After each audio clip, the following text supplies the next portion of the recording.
सर्वप्रथम UDASवरील टीचर मॉड्यूलला जाऊन आपल्या शाळेचा UDAS टाकून पासवर्ड टाकून जो कॅप्चा आहे तो टाकायचा आणि समोरील स्लाईडवर आपल्याला जायचे आहे. तर जे आपले शाळेतून बदली झालेले शिक्षक आहेत त्यांना लेफ्ट कसं करायचं ते आता आपण पाहणार आहोत. त्यांना आपल्या शाळेतून रिलीव्ह करून तिकडं अटॅच करता येईल. अशा प्रकारे click here teaching and non teaching staff आहे तिथं क्लिक करायचं आहे. सगळ्यात खाली आपल्याला टोटल स्टाफ आपल्याला दिसेल. आमच्याकडे 6 टीचर आहेत तर त्यातले त्यांची यादी दिसेल. त्यातून ज्यांची बदली झालेली आहे त्यांच्या शेवटी जो एक ऑप्शन आहे लेफ्ट स्कूल, तर त्यांना लेफ्ट स्कूल करता येईल.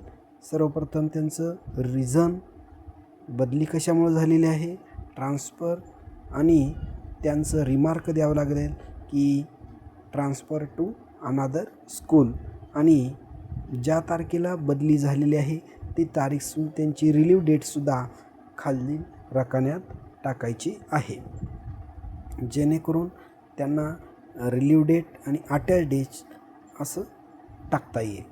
तर अशा प्रकारे आपल्या शाळेतील ज्यांची बदली झालेली आहे त्यांना आपल्या शाळेतून डिटॅच करता येईल आणि तिकडच्या शाळेमध्ये त्यांना अटॅच करता येईल.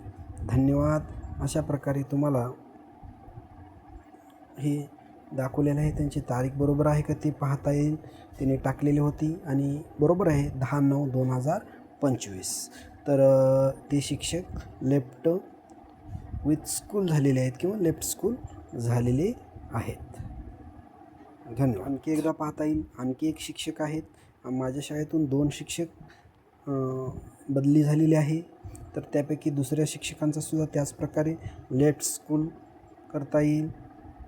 तर खालचा जो कडेचा ऑप्शन आहे तो क्लिक करून त्यांचं रिझन आहे ते active transfer shifted to another school, त्यानंतर रिमार्क आपणास टाकता येईल की ट्रान्सफर टू अनादर स्कूल. त्यानंतर त्यांचीसुद्धा तीच डेट आहे 10/9/2025 आणि लेफ्ट स्कूल करता येईल. ओके, धन्यवाद.